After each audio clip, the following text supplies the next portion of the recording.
Hey guys, it's Joel Brown, the founder of AddictedToSuccess.com, and I'm here today with the one and only, the man of the hour, Timothy Sykes, the founder of Kamagawa and a penny stock trader, multi-millionaire, and very inspiring individual. World traveler, 117 countries. Welcome to Addicted to Success TV. I'm your host, Joel Brown, and we're going deep into the mind of what it takes to be a successful individual. We have incredible game changers, entrepreneurs, philanthropists, billionaires, and inspiring individuals who have achieved a massive level of success. Now let's get into this episode.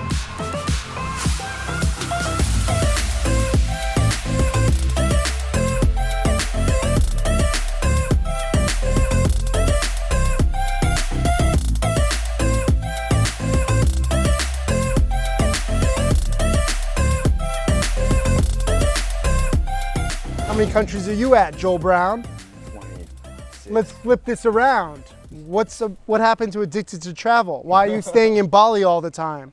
What does Bali have? What are these beautiful palm trees, these beautiful pools, beautiful people? What is this? The question is, why are you here? Right? That's the more important thing. We're here to open schools. We have our 11th school opening tomorrow, or in 2 days, which you're welcome to come.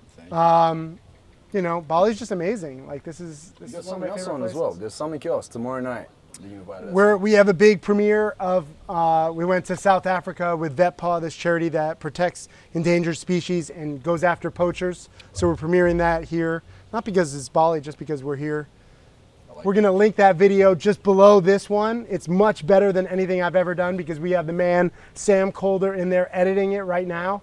Pan around, show the hut where it's being edited. You can see Calder's abs going through the window. They're like magical abs. You can see them. The light is, I don't know, whatever. So wait, for those that don't know who Sam is, who's Sam real quick? Sam is, I think, probably the best young filmmaker of his generation. And so far he's done some YouTube videos, but he's expanding. This one I think is gonna be his most meaningful because there's such a great cause behind it. So I'm excited to see how he develops. He's only 22. It's crazy. He's a young cat. Yeah. He produces a number of videos for Chainsmokers and some awesome. He's done Chainsmokers. He has like all these transitions. He has his own techniques. Like people try to learn like how to create a colder transition. You know, it's a colder transition. You know colder transitions? Do you know colder? Oh, you know, yeah. Like look at Bali. Whoa, the sand turns into water with one flick of the wrist. Nice. And what I love is that you've brought him into this space as well to do meaningful work. And you know what's interesting? Everybody. It's a group effort. So many people. A lot of influencers that you have around you are also really inspired to give back too. And I think that's amazing. You know, Tim, you and I met first we met over Skype about 5 years ago. Yeah. You were a big fan of Addicted to Success. Yeah. And then the next time we met, we were hanging out in Laos in Southeast Asia. We had built both schools for Pencils of Promise, and dude, we had nothing but laughs on that trip, and there was a whole lot of giving back there. And I think you donated like $1 million for 20 schools at that time for Pencils of Promise. And we had climbed a mountain in the morning, so I was covered in mud trying to keep up with him and his Australian fucking amazing like athletes, and I'm literally falling behind. So I had mud all over me, and we went to the schools, didn't have time to change, so I'm covered in brown stuff. The kids think that I have like a problem shitting.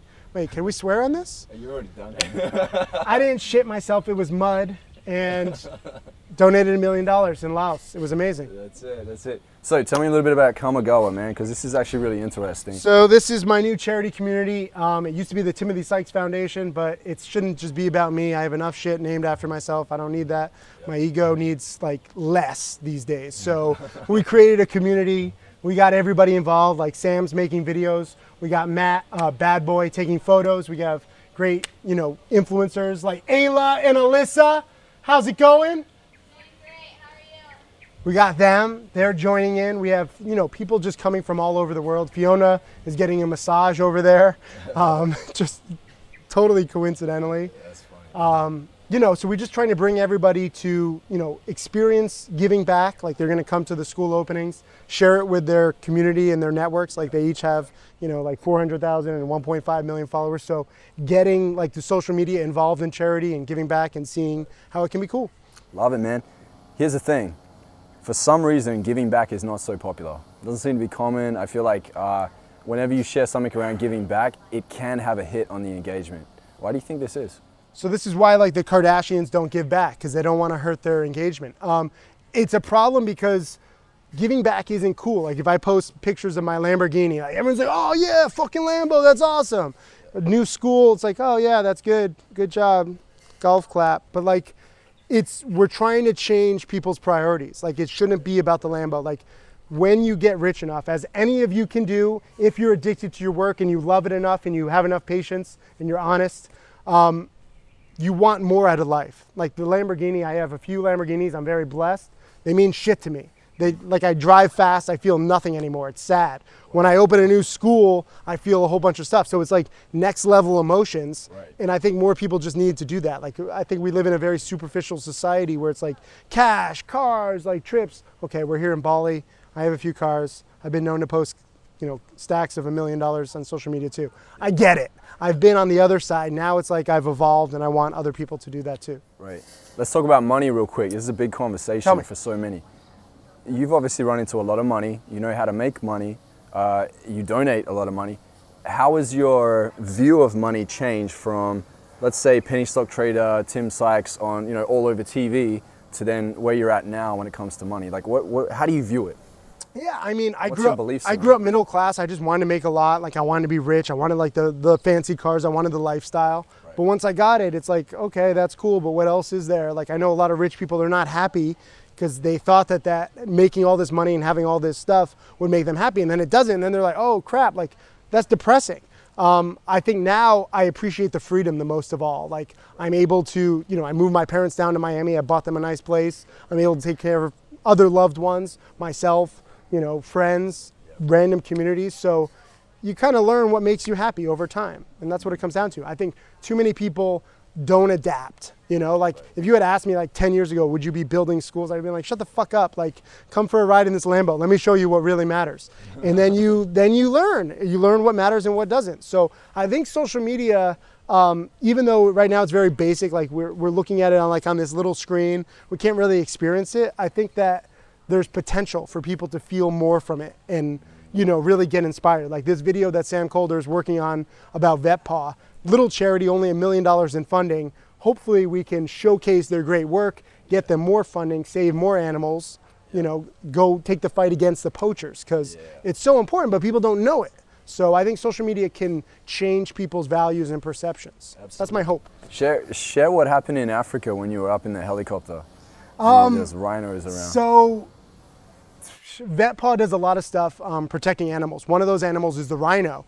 And there's a thing called dehorning a rhino, where it's basically like cutting its fingernails. It doesn't hurt it, and it lowers the chance of it being poached, because a rhino without a horn, the poachers don't want to deal with it. So it has a better survival rate. So how do you cut off a rhino's horn? You have to dehorn it. It's not easy to dehorn a rhino. It's not just going to sit there and be like, oh, let me cut off your horn. So we actually had 2 helicopters, as you'll see in this video, sedate this rhino with a freaking dart like this big. There's something in it that's 1,000 times more powerful than morphine. The guy's like, don't touch it. If you have 1 drop on your skin, you're dead. I was like, all right, I won't touch it. I want to live. So we sedated the rhino, used a chainsaw to dehorn it. Don't worry, it grows back. It doesn't hurt it. It's sedated. Wakes up 15 minutes later. It's like a little out of it, but then it walks away fine. And then we have the rhino horn, which is basically worth $60,000. And this is what poachers go after, because a lot of people in China think that this is Viagra. They believe in like magical stuff. It's ridiculous. So the $60,000 horn is in great demand, and we need to protect them. So we put it into safekeeping. This rhino now has between 30-35% greater chance of surviving. There's no magic fix, but at least it's in the right direction. I love this, man. I love it. Tim, let's talk a little bit about strategy, right? Like okay. You've been able to build a successul online, what would you call it, a training company? Yeah. Where you have, how many members do you have in your? We have about 9,000 paying students. I already have 5 millionaire students. More and more students are learning, becoming successful. They start with a few $1,000s, so it's training. Excellent, excellent. So someone feels like they have something they can teach, right? They're passionate, they have experience, they have wisdom, they have the years of experience. Now, what would the strategy be for them to go from, I've got the experience, to putting this in an online space and teaching, but then being able to make enough to be able to give back like you have. Because that's really like the golden it's a thing, process. Teaching is a dream. It's a luxury though. So it's not enough just to know about a subject. Like you have to know about the subject, then you have to get your expertise out there, then you have to prove it again and again. So like through photos, through videos, through tweets, through real-time examples. So a lot of people believe I'm full of crap, right? So I'm like, all right, think that, at least still just follow me and take a look at what I'm doing. And that way you can see me, you know, I'm not right 100% of the time, but you see that I'm right more times than I'm wrong. And so you follow it in real time. So you need to get people to follow you and then watch and see and then prove yourself over time. Most people are full of crap on the internet, which is a bad thing and a good thing. It's bad because, you know, a lot of people are less likely to purchase a good product from you, but it's good because you don't have to be perfect. You just have to be real. And you could differentiate yourself from the crowd. So don't make crazy promises like I only have a few millionaire students. Not everyone's going to be a millionaire, but I use those guys as examples to show you what is possible to inspire people to actually study. Like for me and for no matter what you're teaching, you need to get people to take it seriously. 80% of people who have a gym membership don't go to the gym. How are you going to get physically fit if you don't go to the gym? You're going to pay a monthly membership and somehow your muscles are going to increase? No, it doesn't work like that. So you need to get them to the gym. So a lot of my social media, it's all geared towards people studying. Like, how do I get them to study? Why do I show my Lamborghini? Because it gets people to study. If I use a thumbnail of my Lamborghini versus a thumbnail of a stock chart, even if it's the same video underneath, the Lambo gets 3 times the number of views. Think about that. Interesting, man. I feel like Ty Lopez has a similar approach, or he had one, right? And he says, you know, it's novelty. He knows deep down inside that the thing that he really wanted to do was to get young kids reading books, self-development. For you, it's really getting people to really get in and invest their money in the right way. And study. Like it's all about studying. Like you can't cheat your way to success. The more hours you put in, the better. All my most successful students are from the Midwest in the US. Why? Why do you think that is? Because the Midwest is fucking boring. There's fucking nothing to do. So they're just studying. They have nothing else to do with their lives. A lot of people have that. And instead of playing, you know, video games or watching Netflix, why don't you study? Why don't you try to make something of yourself? That's the potential of the internet. Whether it's addicted to success or if you want to learn about the stock market, like there's so many new tools that didn't exist 5, 10, 15 years ago. It's only going to get better. Like the educational tools, the potential for people to learn quicker, it's awesome. Yeah, we live in a very blessed time right now, that's for sure. So, okay, they know now how to teach and what's required. How do you brand and market to drive people to your courses?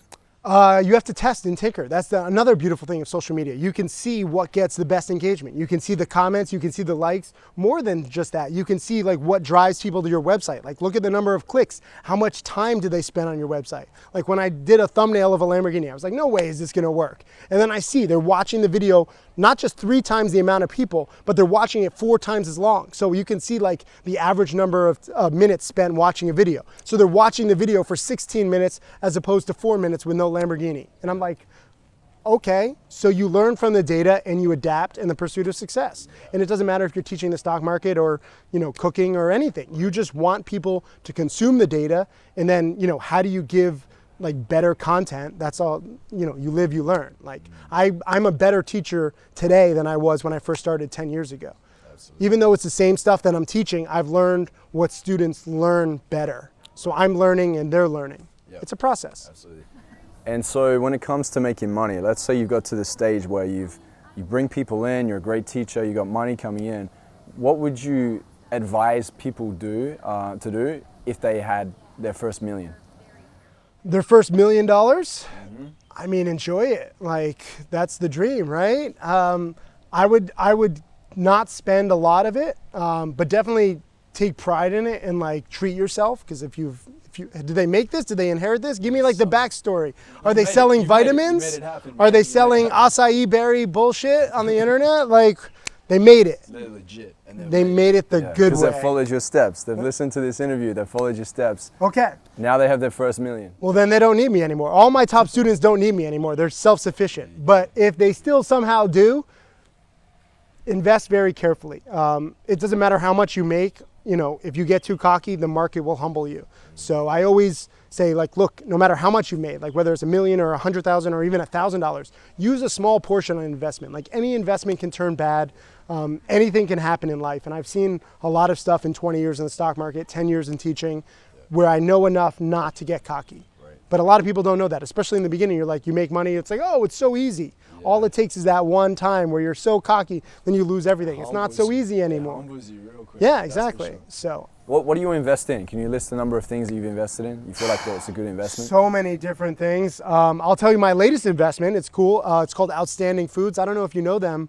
Rob Dyrdek and Bill Glazer. Oh, yeah, Rob, yeah. It's veggie chips made out of mushrooms that taste like bacon. It's called Pig Out Chips. It's amazing. It's the weirdest investment I have, but I'm excited to embrace the vegan lifestyle. Like Peloton, have you been there? Yeah, right? Yeah.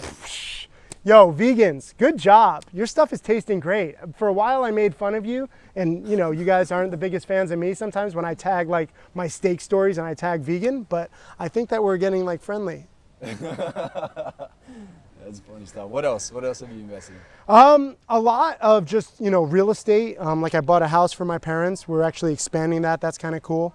I stay in cash a lot. Like I like liquid stuff. Like I don't trust the stock market 10 years into a bull market. I don't trust all this real estate 10 years. I'm waiting for a dip. Like you have to understand sometimes like the best investment is no investment. Like if you have money, it's not like, oh, I need to put money somewhere. You got to put it somewhere. Like you might put money somewhere just because you feel forced, and then it'll tank, and then the best opportunity will come and you'll be like in this crappy situation that you can't get out of. So I like leaving a lot liquid. Like I have no stocks right now, not one, zero. Yeah. You know, literally $10+ million in cash where I can just fucking spend. Right. Damn, man, you know what's funny? I think a lot of people also tie their sense of worth to their money, which is actually really dangerous. Many years ago, maybe it was like 10, 12 years ago, there was a Russian guy. He was a billionaire, and he was like number 3 on the list of the wealthiest in Russia, whatever it was. And this financial crisis hit.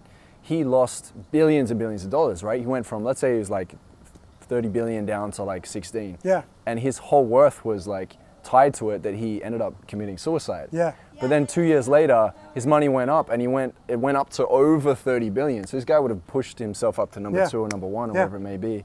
But you know, he ended his life because of this. And so with you, like, how do you dance between that, like having your worth in what you've created, and stepping outside of it and having your identity in something that's greater than yourself? So Jesse Livermore is arguably the world's greatest trader. He made basically the equivalent of several $1 billion basically a century ago.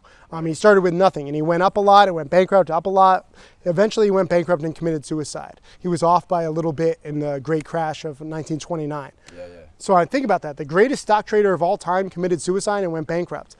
I could never do that. Like I could go bankrupt theoretically, even though, you know, I don't invest very aggressively. But if I lost everything, I wouldn't commit suicide. I would get like motivated. I'd be like, yo, I got to do this again. Like I'm going to be eating ramen noodles. Like I'll like live stream this. Like as I'm like sleeping in a box, I'll be like timinabox.com or something. I don't know. And sell like live streams. Like everyone who hates on rich people. Yeah, I used to be rich. Now I'm poor. For $10 a month, you can watch my like terrible existence. I'd probably make $1 million back that way. But it's a game, it's a challenge. Like that's how money should be viewed. Like it's nice to have freedom, it's nice to have these luxuries and stuff like that, but it's not your net worth. Like you're alive. As long as you're alive and you have ideas and you can think and you can execute and you can try new stuff, especially in this day and age with social media, the internet, technology, like it's getting easier every single day to try extraordinary new stuff. Like this video with VetPaw.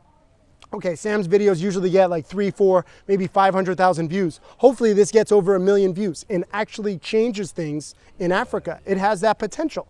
Every new video has that potential. This video, maybe it wakes a few people up. Maybe some people will just be like, look at this fucking asshole millionaire saying whatever the fuck he wants. Like, he's such a douchebag. Fuck you to those people. Like, I don't care. That's the beauty of money. It's freedom. You see, I'm very politically correct. Sykes 2024, I'm running for fucking president of nothing. Oh, man.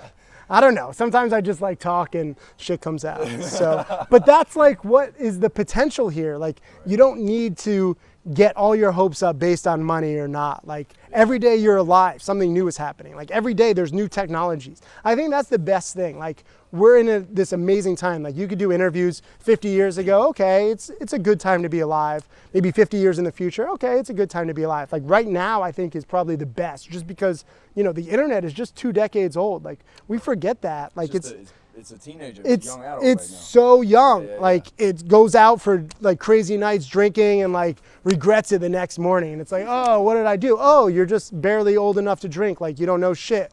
You don't know shit about the world yet. That's what the internet is right now. Think about it like 10 years from now, 20 years from now when it's having like a midlife crisis. That's going to be totally different. It's going to have totally new applications. It's going to be amazing. I like the analogies. That's awesome. Tim, I use it every now and then. Sometimes you pop up in the media. There's some crazy things like press articles about you and things that have come up. What would you say has probably been one of the craziest press articles? So I was #1 trending on Facebook because Bow Wow stole my cash photo and I called him out on it. And I was like, Bow Wow, why are you stealing my cash photos? I'll teach you about the stock market and that way you don't have to steal other people's photos. You can have your own cash. And I signed it Little Juju and he was not happy. So it went trending and it was big and it was amazing. So that was the weirdest thing. Did Bow Wow say anything to you? Or? So he did a whole post and he was like, attack this Timothy Sykes motherfucker. And I was like, oh crap. And like my Instagram, like literally like all like attacking people on Instagram, you put a little L or a little snake, right? That's like attacking. Really? That's attacking. So I had like this whole stream of little L's and I'm like, what? This is attacking? I don't feel like I'm being attacked. And in between the little stream of L's and snakes, I would get follows. And I got about 300,000 followers in like 48 hours. And I was like, yo, Bow Wow, thank you, you dumb fuck. It was amazing. So that negative stuff can really propel you when least expected. There was a picture I posted the other day that people doubted I was there. Like I have photographers that travel with me, they edit their photos, and one of the stupid photographers edited it a little too much, like the shadow. I didn't even notice until people posted it, right? And they're like, Sykes was never there. This was in Positano, which I've now been to 5 summers in a row. I'm obsessed with this place, right? But there's a whole conspiracy theory. Sykes is never in Positano, and all these people are taking photos like with green screens. This is how Sykes does it. Then I posted the video of me there the next day, and I was like, look, you idiots, I was there. And then people have conspiracy theories like you couldn't really see my face that clearly because it was a drone shot, right? So they said I rotoscoped or rotoscaped myself. I don't even know. Do you know rotoscape? Rotoscoped. They said that I rotoscoped myself into this video. Like apparently you can edit yourself frame by frame into a video. And I'm like, are you kidding me? Like, and I was just laughing at it. But because of all the other people posting that I wasn't there, the thing took off. My engagement exploded. So all because this stupid photographer, edited it a little too much. Like, boom, fantastic. So don't be afraid of negative stuff. If you're real, the negative turns into a positive. Bigger than you could possibly imagine. I've never done anything. When I donated $1 million, not one article about it. Nothing. In Bow Wow, I'm #1 trending on Facebook. This was before the Bow Wow challenge. What does that tell you? It tells you that the world buys into negativity a little bit too much. Negativity spreads faster online. But if you're real and good and honest, you can use it. If you're a scam, like everyone's afraid of, negativity because they're, oh, you're a scammer, you're going to get exposed. But if you're real, then okay, try to expose me. What do you got? And the arrows like bounce off you. They do, like rhinos. Exactly, 100%. Yeah. So Tim, leave us with 5 mindsets for entrepreneurs, up and coming entrepreneurs, or even aspiring entrepreneurs, people that like aren't in the entrepreneur bracket yet, that are like, man, I really want to build something, create something, make something happen.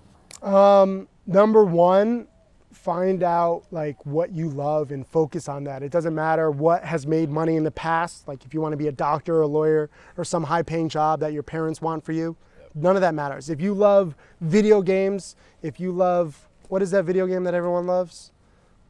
Oh, there's a ton of No, the #1 one, Fortnite, right? You know Fortnite? I've never heard of it. You've never heard of Fortnite? Dude, I'm out of the game. Dude, you need to be addicted to trends. We got to start a new thing. Fortnite is so popular, right? So a lot of people say, oh, you shouldn't play video games. And yet some top video gamers are making a ton of money off Twitch. So focus on what you love. #2, be patient. Like nothing happens in a day, in a week, in a month, in a year. And if it does, you don't appreciate it. If you're successful too fast, you're like a Hollywood star or a lotto winner. They usually screw up. They turn to drugs. Like they're fucked up in the head because they didn't really, they didn't really earn it. They didn't go through the ups and the downs. So if it happens, if it happens too quick, that's beautiful. But just understand, like you didn't really earn it. Right. And most likely, even maybe subconsciously, you're gonna lose it. Yep. It's like sabotage, right? 100%. Because the world is too good, you know? Remember the Matrix? Remember the robots tried to give us like a nice little utopian paradise. We couldn't take it, and we ruined all sorts of humans for batteries. Remember that. Number 3, appreciate the downs. Like the mistakes are actually a good thing. Everyone's afraid of failure. Everyone's afraid of like looking like an idiot. I look like an idiot naturally. It's one of my talents, right? So I accept it. I approve of it. I throw it out there and I go with it. Yeah. And then what? And I've had big losses along the way too. It's not all fun and games. Like I've had big. You share a lot of your mistakes. Those are my most popular blog posts and video lessons. Yeah. So if you're just honest about it and you're transparent, that's cool. This is number 4. Be transparent about everything, about your entire journey. Yeah. Never make up like oh, you went to this college, like, oh, you were perfect. Like, screw that. Show exactly how you've evolved into it. It's actually amazing for other people to learn. I see a lot of people in the startup space like, oh, we have this great startup, and they're hyping it up, and then 3 years later, there's no startup even listed in their bio. And you're like, wait, what happened? Like, I didn't hear about your startup closing or anything. Oh, you just deleted it because you're embarrassed. Like, that doesn't make me want to invest in your next company. That makes you like kind of wormy. Like, like startups fail. That's what most of them do. Yes. Like, accept it. And number 5, I think it would just be try different stuff, try new stuff, experiment with everything. Whether you're a trader or blogger or entrepreneur, like there's so many weird stuff, like my stupid Bow Wow story, or like the photographer editing, you know, my photo. Like, the weirdest stuff will work that I have no expectations. I have 4,000 videos and photos on my Instagram. The 2 that have blown up the most were negative, and I never would have expected it. And it just kind of happened to me. So I could just be like a Jewish Forrest Gump. That's another thing. Or, you know, this could be like the Truman Show, but it's like the Juman Show. I make a lot of Jew jokes, right? Where like everyone's filming me or something, and like, these guys are hired actors, you're a hired actor. Like, this isn't even real hair. This isn't real hair. And like, he's bald, I don't know. I could just be the luckiest guy alive, so I'm enjoying the ride. Sounds like you are, brother. It's true. You have to enjoy everything. That's what it comes down to. Whether it's money, success, charity, it's life, and it's beautiful. Not everyone here can be in Bali. I wish that you could. I highly encourage you that come visit it. But no matter where you are, just be grateful for it all. I think that's probably one of the best lessons of the Indonesian people. They don't have much. But if you meet a lot of these people, these families, these kids, if you come to this school opening in a few days, like they have nothing. And they're just so happy to be alive, smiles. They have family, they have friends, they have like the right priorities. And then you have all these millionaires and billionaires who are like unhappy, and they have everything at their fingertips, and they don't appreciate it. They don't have the proper perspective. So perspective matters. Yes, absolutely. Yeah. Dude, this rocked. Thank you so much, man. Let's get into... I'm trying to be less introverted. I'm sorry. I have a coach who's trying to coach me out of my head space. Really? No. Not at all. I think that'd be a bad move, bro. Not at all. I can't contain... I actually like some of the shit that I was just saying. I've never said this, like Sykes 2024 if nothing. I'm going to use that. You should. Yeah. It should be another blog post. You get a lot of probably negative things, but... I do. But like I said, the negative is good, okay? Share this with people. Like, say this is the dumbest guy in the world. Like, he doesn't deserve any of it. Just share it. So, Tim, how can we find you online? Just type in Bow Wow's bitch. Type in Timothy Sykes. I'm on everything: Instagram, YouTube, Twitter, timothysykes.com, stuff like that. 8,000 blog posts, 5,600 video lessons. I do work pretty hard. So this is like my outlet. Usually I'm just in that little hut, like making video lessons. So this is my extroverted. Yeah, exactly. I'm like, oh, there's light. Oh, there's people. Hi guys. I'm excited. Now, thank you, dude. It's fantastic. One last question. Tell me. You're not escaping yet, man. Okay. If you were to deliver your last 30-second speech to the world, your parting advice, what would that last 30 seconds sound like?